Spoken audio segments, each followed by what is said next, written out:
Igreja do Senhor Jesus, IPB, Caicó, a graça e a paz de Jesus. Amém?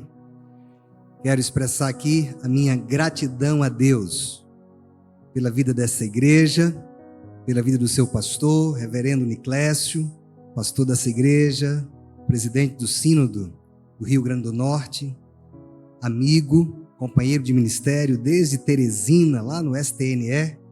Eu cheguei em 99 e o reverendo Niclésio chegou em 2000. Nós caminhamos juntos lá por 3 anos. Então, durante 3 anos da vida dele, pode perguntar que eu sei. Ele também sabe muita coisa a meu respeito também. É uma alegria estar aqui. Eu trago um abraço cordial, fraterno, da Igreja Presbiteriana de Juazeiro do Norte, onde eu pastoreio, auxiliado, sustentado pelas orações da minha querida esposa Elisiane, com quem eu estou muito bem acompanhado. Temos estado juntos, viajando, os nossos filhos com compromissos na igreja, o Aurélio, diácono lá na igreja em Juazeiro, o Eliel, presidente da UPA, dos adolescentes, servindo ao Senhor. Então hoje a gente está viajando mais só nós dois. E tem sido um tempo muito precioso de servir ao Senhor, eu e Elisiane servindo ao Senhor. Queridos e amados irmãos, estamos aqui louvando a Deus com belas canções, dirigida pela nossa querida irmã Socorro Teles. Fomos muito abençoados, Socorro, através da sua vida e com as belas canções que nós cantamos junto com você. Porque nós não viemos assistir, né? Nós viemos participar, nós viemos entoar louvores ao nome do Senhor. Queridos e amados irmãos, Deus preparou uma palavra para o meu e o seu coração nessa noite. E eu convido você a abrir a sua Bíblia na carta de Paulo aos Efésios, no capítulo 2. Efésios, capítulo 2. Nós vamos ler do versículo 19 ao versículo 22. Efésios, capítulo 2, versículo 19 ao 22. Deixa a sua Bíblia aberta nesse texto. Diz assim a palavra do Senhor: assim, já não sois estrangeiros e peregrinos, mas concidadãos dos santos, sois da família de Deus, edificados sobre o fundamento dos apóstolos e profetas, sendo Ele mesmo, Cristo Jesus, a pedra angular, no qual todo edifício, bem ajustado, cresce para santuário dedicado ao Senhor, no qual também vós juntamente estáis sendo edificados para a habitação de Deus no Espírito. Esta é a inerrante, autoritária palavra de Deus. Amém? Queridos irmãos, nós estamos diante de uma carta que tem trazido ao longo da história da igreja tantas bênçãos, tanto fortalecimento espiritual para o povo de Deus. Essa carta do apóstolo Paulo, escrita por volta de 60 a 62 depois de Cristo, escrita para gentios, cristãos, que haviam sido alcançados pela graça de Deus. Mas muitos deles ainda estavam tanto desconcertados, numa comunidade mista entre judeus e gentios, e era necessário entender bem a presença desses dois povos, historicamente inimigos, antagônicos, e como o evangelho une-os debaixo do mesmo senhorio, do mesmo Senhor.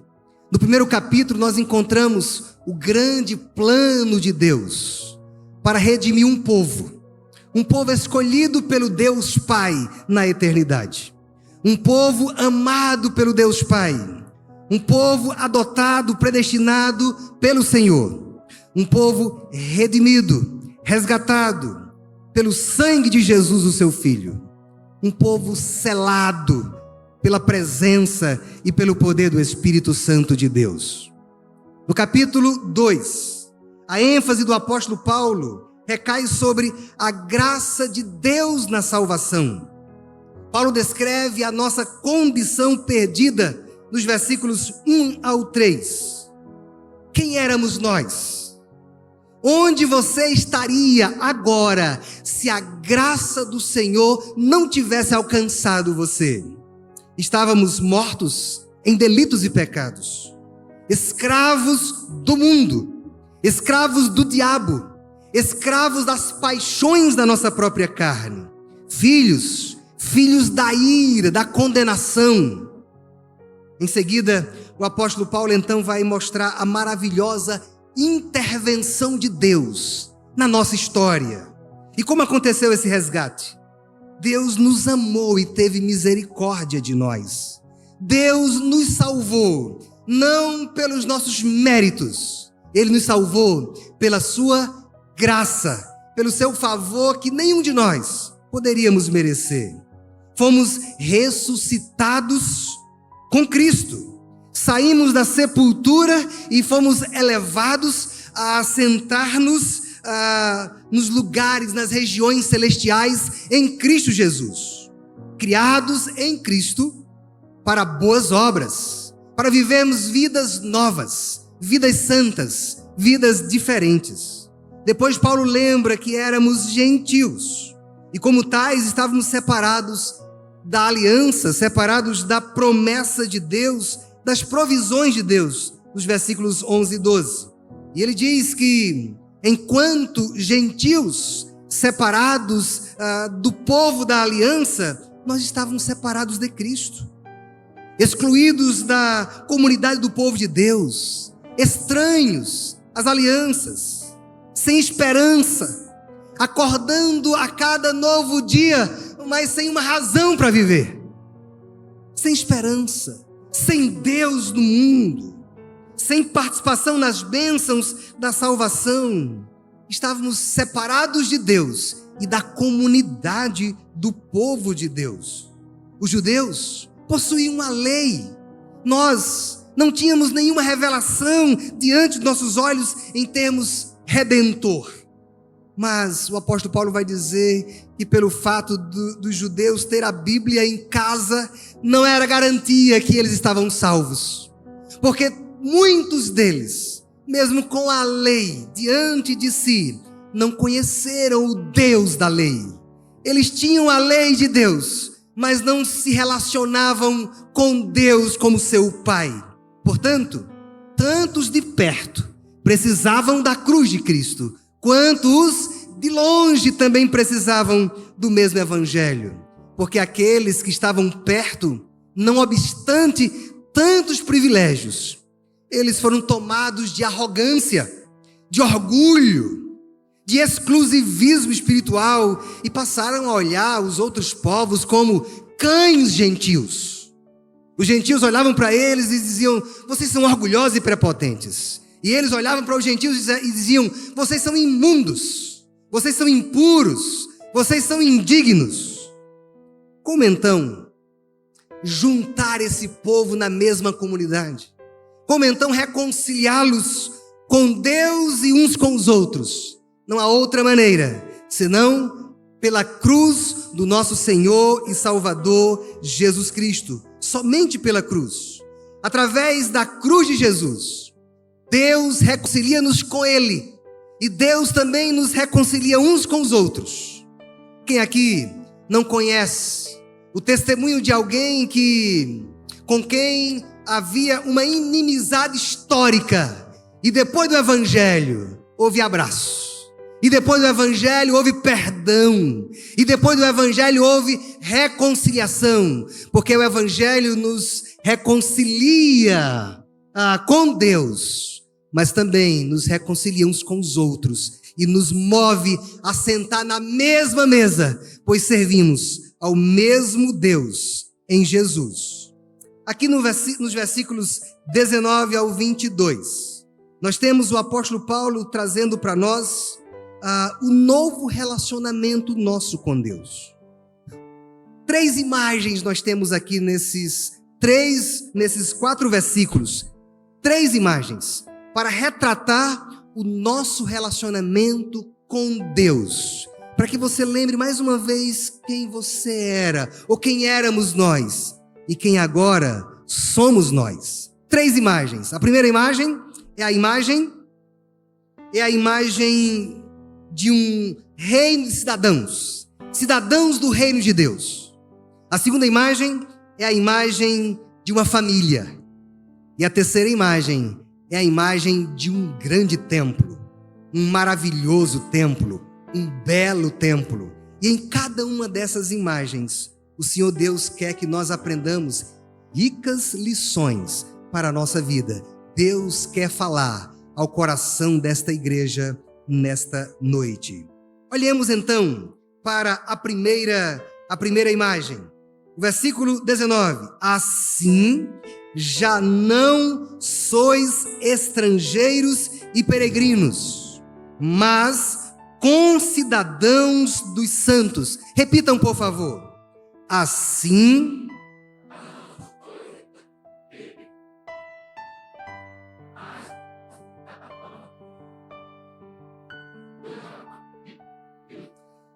a palavra estrangeiro aqui é para que aqueles cristãos que foram alcançados pela graça, mas que noutro tempo não participavam desses privilégios, pudessem lembrar que noutro tempo eles eram estrangeiros, eles eram visitantes ilegais naquela pátria.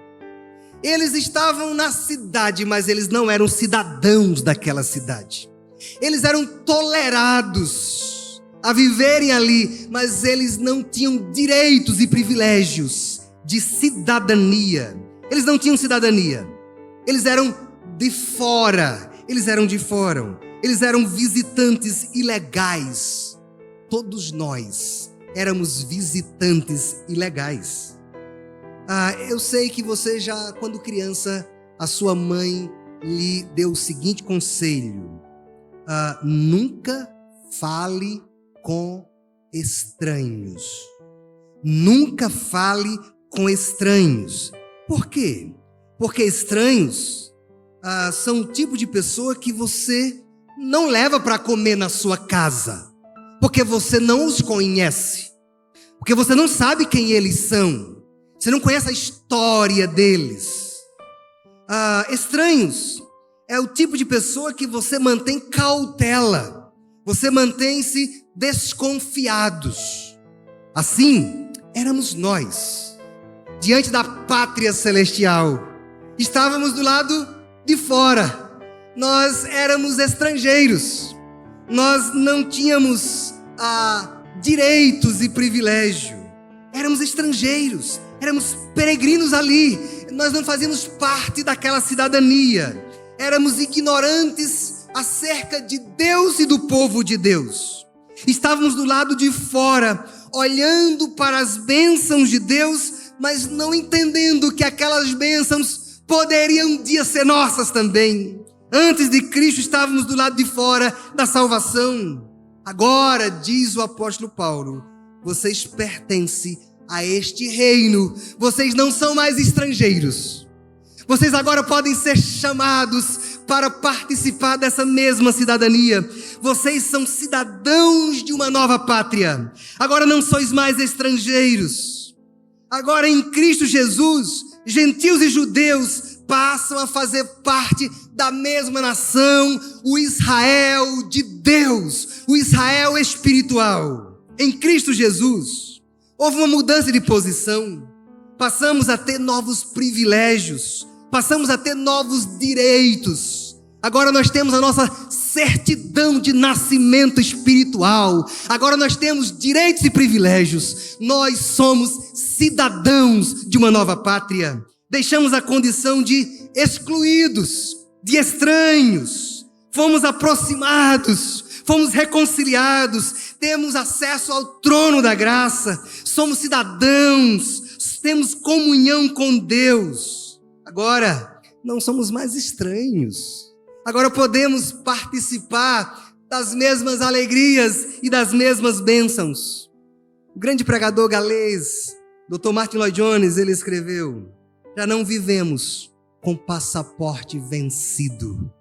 Temos as nossas certidões de nascimento, temos o direito de cidadania da nova pátria celestial. Somos cidadãos do reino de Deus. Irmãos amados, aqueles irmãos gentios que durante tanto tempo foi discriminado, durante tanto tempo ouviram o apelido, vocês são cães. Agora saber que eles são cidadãos, que mudança de status, que mudança de posição, que transformação. Paulo está trazendo para eles essa identidade nova em Cristo, essa nova posição em Cristo. O reino de Deus não é uma jurisdição territorial. O reino de Deus é o próprio Deus governando em nossos corações pelo seu Espírito, nos dando privilégios e responsabilidades. Meus irmãos, o que Paulo está dizendo aqui acerca de todos os gentios que foram alcançados pela graça, de nós também, é que aquela oração que Jesus nos ensinou, a oração dominical, que começa dizendo: Pai nosso que estás nos céus, santificado seja o teu nome. Qual é a terceira petição? Venha a nós o teu reino. O reino de Deus veio a Rio Grande do Norte. O reino de Deus chegou em Caicó. O reino de Deus atraiu pessoas que estavam do lado de fora e trouxeram essas pessoas para cidadania celestial. O reino de Deus avançou. O reino de Deus veio pela reforma, pelo caminho da reforma, pela Alemanha, pela Escócia, pela Inglaterra, pelos Estados Unidos, no Brasil, no Nordeste, e chegou até nós. Novos cidadãos se achegaram a esse reino. É isso. Fazemos parte da Igreja de Jesus. É uma nova comunidade internacional, governada pelo Espírito do Pai e do Filho, no qual gentios e judeus, agora, não podem ser chamados cristãos judeus, cristãos gentios. Não, agora somente cristãos. Não tem cristãos judeus, não tem cristãos gentios, não tem cristãos de raças diferentes. Nós somos de uma raça eleita, um sacerdócio real, uma nação santa. Nós somos cidadãos do reino celestial.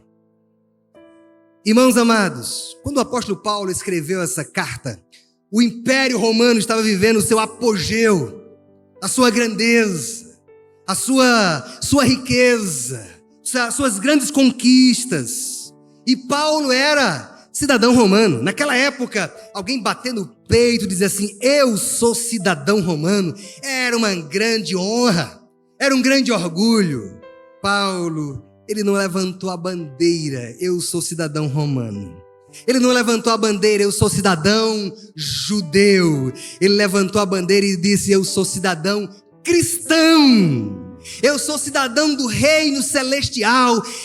Este reino não está circunscrito em uma jurisdição geográfica. Esse reino abrange toda a terra e ele é composto, ele é formado por todos aqueles que foram alcançados pela graça de Deus. Presbiterianos, batistas, assembleianos, gente em cujo coração Deus habita, faz parte desse reino.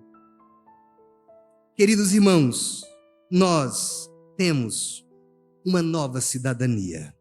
Portanto, ainda que nós amemos o Brasil e devemos amar o Brasil, somos cidadãos brasileiros. Saiba de uma coisa: a nossa esperança não está nas urnas deste ano. A nossa esperança está num trono que nunca deixará de estar ocupado, e Ele governa sobre todas as coisas. Ele é o nosso rei. Nós somos cidadãos dessa pátria celestial. Em segundo lugar, quem nós somos por meio de Jesus? Já falamos, cidadãos da pátria celestial. Mas não somente isso, nós pertencemos à família de Deus. Nós somos filhos de Deus. Perceba que a imagem agora, ela ganha um caráter mais íntimo, não é? Sai de cidadania, que já é uma grande mudança de posição e de privilégio, mas agora ela traz um caráter mais de intimidade. Vocês são membros da família de Deus. O que Paulo está dizendo? Em Cristo Jesus, judeus e gentios se tornaram não apenas cidadãos da mesma pátria, debaixo do governo de Deus, mas, atenção, filhos do mesmo Pai. Não apenas cidadãos debaixo do mesmo governo, mas filhos do mesmo Pai. No versículo 18, Paulo escreveu sobre o novo privilégio de acesso ao Pai, que judeus e gentios desfrutam por meio de Jesus. Quando ele diz, pois por meio dele, tanto nós aqui, judeus, Paulo se inclui, como vocês, gentios, temos acesso ao Pai, por um Espírito. É esse Espírito que habita em mim, que habita em você, que nos faz filhos de Deus. E se nos faz filhos de Deus, nos torna o quê? Irmãos. Nós somos irmãos. Nós estamos ligados pelos laços da fé na pessoa de Jesus Cristo. Paulo, no capítulo 1, versículo 5, ele já trouxe esta ideia de adoção, quando ele disse, em amor nos predestinou para ele, para sermos o quê? Adotados como seus filhos, por meio de Jesus, segundo o bom propósito da sua vontade.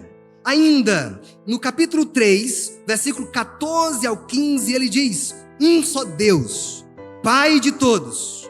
Aliás, capítulo 4, versículo 6, um só Deus, Pai de todos, o qual é sobre todos, age por meio de todos e está em todos. Aqui, no versículo 19, sua ênfase é, vocês já são membros da família de Deus. Vocês já podem agora chamar o Rei do Universo de Papai. O Espírito dele testifica com o nosso espírito que nós não somos nem mais estrangeiros e nem bastardos. Nós somos filhos. Podemos se relacionar com ele. Podemos amá-lo, podemos adorá-lo, podemos orar a ele, podemos dizer para ele toda a nossa gratidão. Vocês agora formam uma fraternidade de irmãos. Irmãos, nenhum clube, nenhuma associação, nenhum partido político, nenhuma agremiação humana pode se comparar com a profundidade da comunhão que existe na igreja de Deus. E nós, meus irmãos, não podemos permitir que essa unidade seja quebrada por desentendimentos, conflitos e discussões, mas que possamos preservar a unidade no vínculo da paz, porque nós somos um só povo, cidadãos do mesmo reino e filhos do mesmo Pai. Filhos do mesmo Pai. Eu sei que uma das maiores necessidades da alma humana, da minha e da sua, é saber que nós temos uma família a qual nós pertencemos. Mas saiba de uma coisa, muitas pessoas neste mundo entenderam o sentido da palavra pertencimento. Sabe quando? Quando foram alcançadas pela graça de Deus e introduzidas na comunhão da igreja de Deus, porque Deus usa a sua igreja para suprir as nossas necessidades afetivas, emocionais, de companhia, de comunhão, de amparo, porque nós éramos como ovelhas aflitas, exaustas, perdidas nesse mundo, e nós então fomos alcançados por esse Deus que se fez nosso Pai, e colocados numa família que nós chamamos de irmãos. Irmãos, eu me lembro do irmão diácono João, lá em Juazeiro, passando por um momento difícil na família. E a igreja se reuniu e fez um almoço solidário para abençoar aquela família. o irmão João, diácono João, no dia seguinte mandou uma mensagem para mim dizendo assim: amados, a ajuda da igreja fez toda a diferença na minha vida, na minha família. Não tenho palavras para agradecer tamanha dedicação, empenho, esforço em contribuir. Nesses momentos de dificuldades, percebemos o significado da palavra igreja, família de Deus. Vocês choraram conosco, vocês nos ampararam, vocês nos socorreram quando nós mais precisávamos. Isto é, somos irmãos, somos a família de Deus. Versículo 19, assim já não sois estrangeiros e peregrinos, mas concidadãos dos santos e sois da família de Deus. Os próximos versículos é a terceira imagem. Qual foi a primeira imagem? Cidadãos do reino de Deus. Segunda imagem, membros da família de Deus. Terceira imagem, um belo templo onde Deus mora. Um belo templo onde Deus decidiu fazer a sua morada. Atenção, quando alguém perguntar para você, onde é que Deus mora nessa terra? Ele é onipresente, Ele está presente em todos os lugares, nós sabemos disso, mas de maneira especial, onde Ele manifesta a sua presença, onde é a casa de Deus nessa terra? Resposta: na igreja do Senhor Jesus Cristo. Deus habita na sua casa, essa casa que Ele mesmo constrói pelo seu amor e pela sua graça. Olha o texto: edificado sobre o fundamento dos apóstolos, versículo 20, edificado sobre o fundamento dos apóstolos e dos profetas, tendo Jesus Cristo como pedra angular. O que nós temos aqui?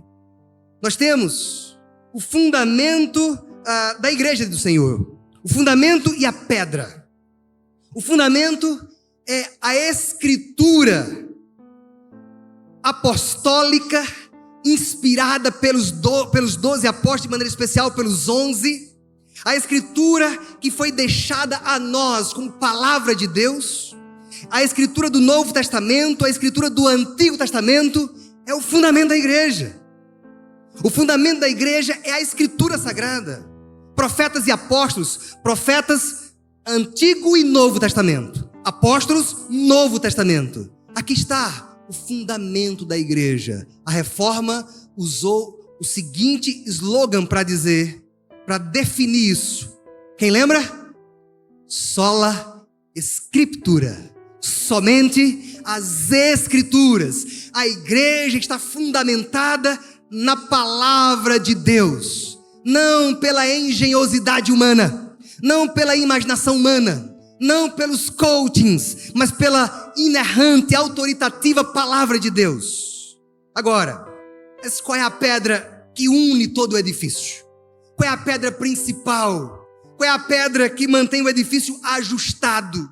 Qual é a pedra que mantém o edifício no prumo? Qual é a pedra que mantém o edifício inabalável? Qual é a pedra que mantém o edifício justo, seguro? Qual é a pedra?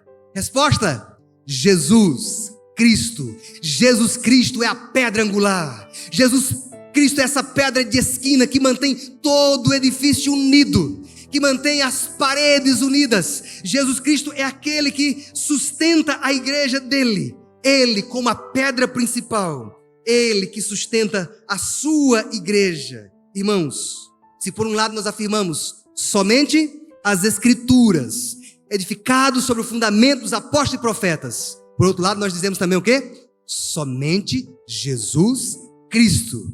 Somente as Escrituras, somente Jesus Cristo, somente as Escrituras, somente Jesus Cristo é o fundamento da igreja do Senhor Jesus Cristo, da qual nós somos participantes. Nós estamos unidos nesse edifício.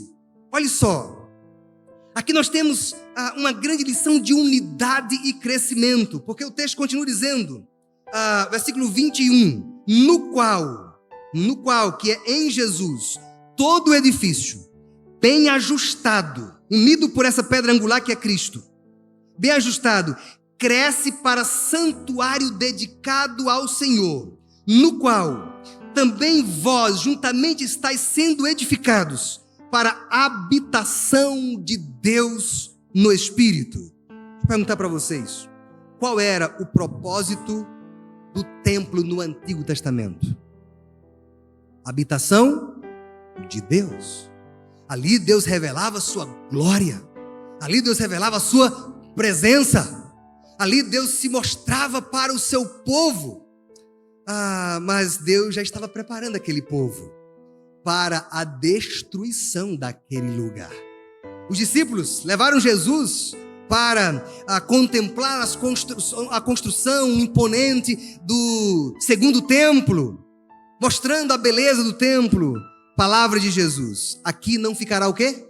Pedra sobre pedra que não seja derribada. O que Jesus está inaugurando, irmãos? Jesus está inaugurando um novo tempo em que o lugar onde ele habita não é feito de pedras, de argamassa, de ferros, de cimento, de areia, mas de corpo e almas humanas. Deus está dizendo que o lugar onde ele habita é no coração do seu povo. Deus está dizendo que chegou um tempo em que os verdadeiros adoradores adorarão ao Pai em espírito e em verdade. Não é no Monte Gerizim, não é lá em Jerusalém, no templo, mas é em espírito e em verdade. Pode ser com o povo reunido debaixo de um pé de laranjeira, ou um pé de mangueira, ou um pé de joá, desde que seja em espírito, de coração e em verdade, conforme a revelação de Deus em Cristo Jesus na sua palavra. Por quê? Porque ele é espírito, porque a sua natureza é imaterial, porque ele não é composto pelas propriedades da matéria. Ele é invisível, ele é intocável, ele é infinito, ele é onipresente, ele não pode ser contido em nenhum lugar. Sabe por que Deus está aqui nesse lugar, meus irmãos? Porque o povo de Deus está. Porque Deus decidiu que o lugar mais glorioso, onde ele se senta como trono, é na minha alma, é na sua alma. É ali que Deus está fazendo a habitação e morada. Significa dizer que não há mais lugares sagrados, mas há homens e mulheres sagrados, há jovens sagrados, há crianças sagradas, há um povo de Deus santo, onde Deus habita. Significa dizer que estando aqui é lugar santo, mas estando na padaria também é lugar santo, porque você está lá e o Espírito de Deus habita em você. Lá no banheiro é também lugar santo, lá na praia, lá na academia, lá na praça, lá no seu trabalho, todo lugar é santo, porque o Senhor habita no seu povo. E isso devia trazer para nós um profundo senso de temor em nosso coração, em não dividir a vida entre sagrado e secular. Aqui é santo, aqui é secular, aqui é o trabalho para Deus, aqui é o trabalho para ganhar o meu pão. Não.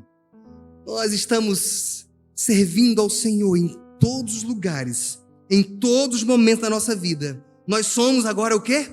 O edifício onde Deus decidiu fazer a sua morada, a sua habitação. O apóstolo Pedro, na mesma ideia, ele diz em 1 Pedro 2, versículo 4 e 5, como pedras que vivem, estamos sendo edificados, casa espiritual, para Deus morar, para Deus habitar. Irmãos amados, se a sua alma é o lugar onde Deus habita, como está o estado da sua alma? Como você tem zelado para que o seu coração, a sua mente, os seus pensamentos sejam dedicados ao Senhor, sejam cativos à autoridade do Senhor Jesus? Irmãos amados, as pedrinhas estão sendo colocadas nesse grande edifício. Esse edifício não foi concluído ainda. Tem pedrinhas em Caicó que precisam fazer parte desse edifício. Tem tijolos que precisam fazer parte desse edifício, ser unidos uns aos outros debaixo da autoridade de Cristo e tendo Jesus como pedra angular. Cada um de vocês, ainda que tenha vindo de rochas diferentes, de pedras diferentes, mas quando vocês vêm para cá, vocês são colocados na posição que Deus estabeleceu. Um tijolinho ao lado de outro tijolinho, um tijolinho sobreposto em outro tijolinho, no lugar onde o próprio Deus determina. Mas esse edifício ainda não está completo. Por quê? Esse edifício, ele vai se completar no dia em que todos os povos, tribos e línguas, os eleitos de Deus espalhados em todo lugar, quando todos os eleitos de todos os lugares, inclusive todos os eleitos de Caicó, da região do Seridó, forem atraídos por essa graça e então se integrarem a esse grande edifício, sabe o que vai acontecer? Jesus vai voltar. Jesus vai voltar porque o templo dele está concluído. Trabalhe pelo Evangelho, evangelize mais, para que esse edifício aumente a cada dia, para que o nome dele seja glorificado. Queridos e amados irmãos, eu concluo dizendo para vocês, como dois povos tão diferentes, inimigos, rivais, podem ser reconciliados em um só povo? Resposta: por meio da escolha soberana de Deus Pai na eternidade. Resposta: por meio de Jesus Cristo, cuja morte na cruz derrubou a barreira que nos separava de Deus e que dividia as pessoas. Resposta: por meio do Espírito Santo, que nos selou com a fé em Jesus e nos fez cidadãos de uma nova pátria, e nos fez família de Deus, e nos fez um magnífico templo onde Deus habita. Ame a sua igreja, ame a igreja, não negligencie a sua presença nos cultos, nas reuniões da igreja, porque ainda que eu saiba que Deus habita em mim individualmente, a presença de Deus no corpo, na igreja reunida, é singular, é incomparável. Irmãos amados, não negligencie, como é costume de alguns, não congregar, não amar a igreja, não entre para essa ideia dos desigrejados. Jesus tem uma igreja universal, mas Jesus também, essa igreja universal, elas têm endereço, onde elas se reúnem, onde elas convivem. Portanto, eu pergunto, qual é a igreja local que você é membro, que você comunga, que você participa dos sacramentos, do batismo, da ceia do Senhor, da palavra, do culto, da comunhão, da oração comunitária? Qual é a igreja que você pertence? Alguém já disse assim: se esse pregador ele não ama a sua esposa, eu não vou ouvi-lo. Eu diria, se esse pregador ele não ama a igreja de Jesus, ele não pertence a uma igreja local, ele não tem nada para nos dizer, porque ele não está ligado à noiva, que é o povo de Deus. Que nós, nessa noite, entendamos, somos cidadãos de uma nova pátria, um reino de sacerdotes, somos uma nova família, nascidos de Deus, amamos o mesmo Deus e Pai, e nós somos a mais bela morada de Deus nessa terra. Por isso, quão bom e quão agradável é viverem unidos os irmãos. Que a bênção de Deus seja sobre nós. Pai, obrigado pela tua palavra. Palavra viva, palavra eficaz, palavra que penetra em nossa alma. Não pelo pregador, mas pelo teu Espírito, pela tua palavra em si mesma, que é poder de Deus. Ó Deus, que o teu povo tenha sido tocado pela tua palavra, pelo teu Espírito, que nunca nos esqueçamos quem éramos e onde estávamos nós, mortos em delitos e pecados, escravos do mundo, do diabo e da carne, e agora ressuscitados em Cristo, cidadãos do reino de Deus, família de Deus, irmãos em Cristo, edifício, templo, morada, habitação de Deus no Espírito. Que a maravilhosa graça de Jesus nosso Senhor, que o amor de Deus, o nosso eterno e soberano Pai, que o poder que a comunhão, que as consolações do Espírito Santo do Senhor repouse sobre cada um de vós, irmãos amados, e sobre todo o povo de Deus na face da terra, desde agora e para sempre. Vamos cantar o tríplice amém com a nossa querida Socorro. Fiquemos em pé todos nesse momento.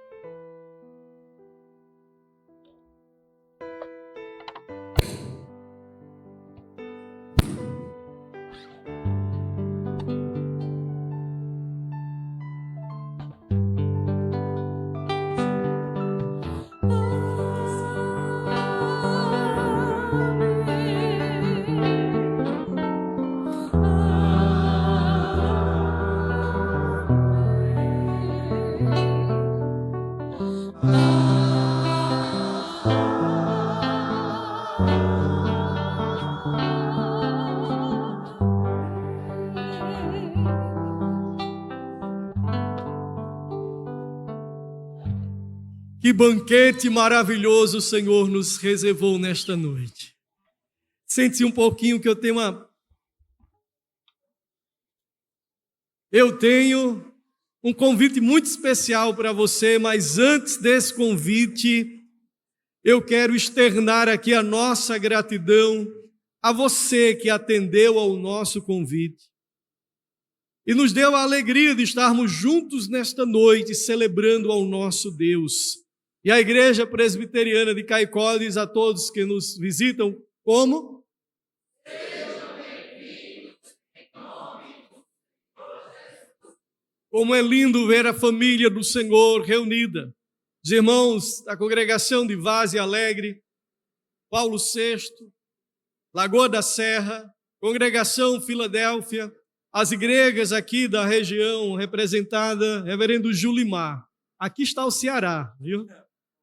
Reverendo Julimar, ele é do Ceará, mas ele veio lá de São Paulo para pastorear aqui em Parelhas.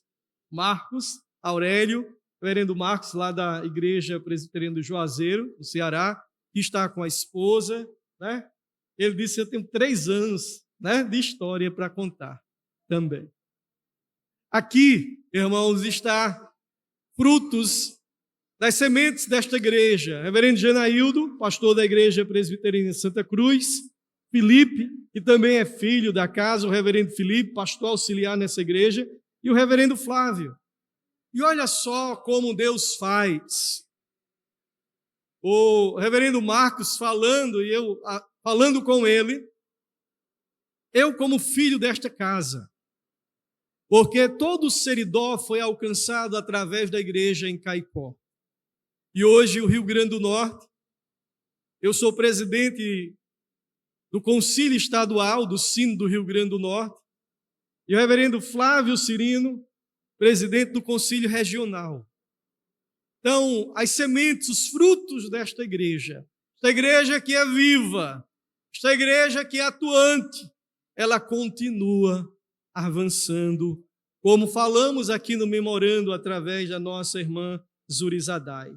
Movidos pelo amor à verdade e pelo crescimento da fé entre os convertidos, a igreja, ela é organizada. E a igreja do Senhor aqui nesta cidade, ela tem a ideia de, enquanto houver um coração sedento nesta terra seridoense, ali estará a Igreja Presbiteriana de Caicó, proclamando com a graça e verdade a palavra do nosso Deus. Tem um convite. Nós preparamos também um momento aqui no salão anexo à nossa igreja. Temos lá um cenário para fotos. E eu quero muito que vocês estejam lá recebendo um lanche que preparamos, porque assim, crente não bebe, mas come. E é bom demais, certo? E então a igreja preparou para você gratuitamente, todos terão a possibilidade de chegar, acessar, pegar o seu lanche e de passar lá no painel. O fotógrafo Samuel está aí, ó. Faça assim, Samuel, para todo mundo entender que é você, ó. Samuel vai estar lá para tirar a sua foto e você vai ver aí nas mídias sociais da igreja.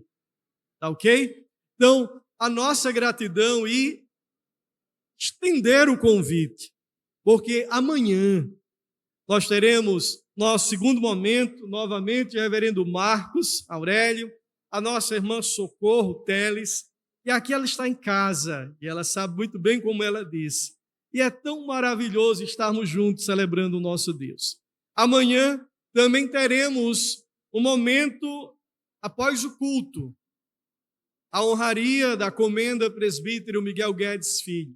A Igreja Presbiteriana de Caicó estará homenageando os seus filhos, aqueles que têm uma ficha de trabalho extensa, de labor, de entrega, e a Igreja Presbiteriana, através do seu conselho, escolheu 5 irmãos, 5 pessoas que ao longo da história têm contribuído com a igreja, com o seu trabalho, sua vida e, sobretudo, com o seu testemunho de fé. Então, temos um encontro marcado amanhã às 18 horas aqui neste lugar, para novamente participarmos de um banquete espiritual e sermos tremendamente abençoados. Amém? Então, a nossa gratidão, ficamos de fato felizes.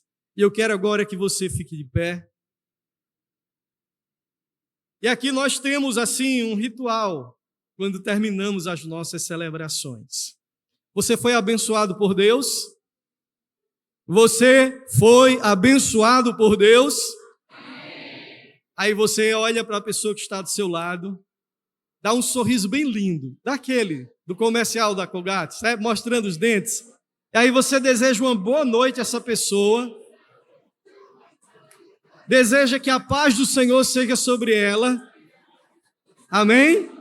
E convida ela para a gente ir ali lanchar, em nome de Jesus.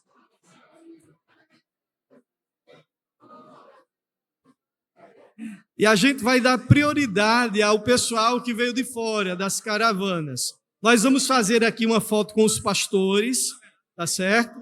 E queremos que vocês aproveitem ao máximo essa confraternização. Tempo de celebrar.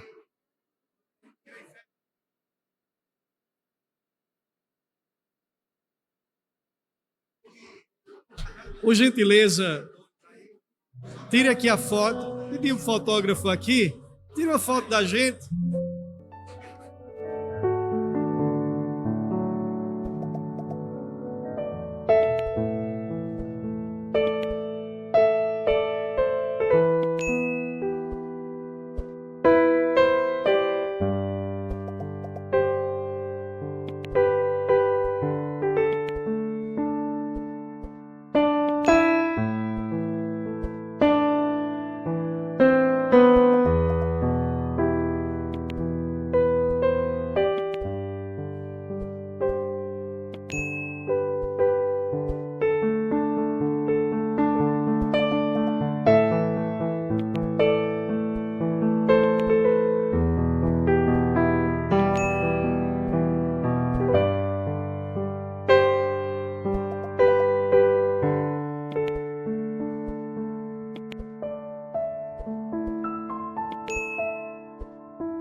Amém.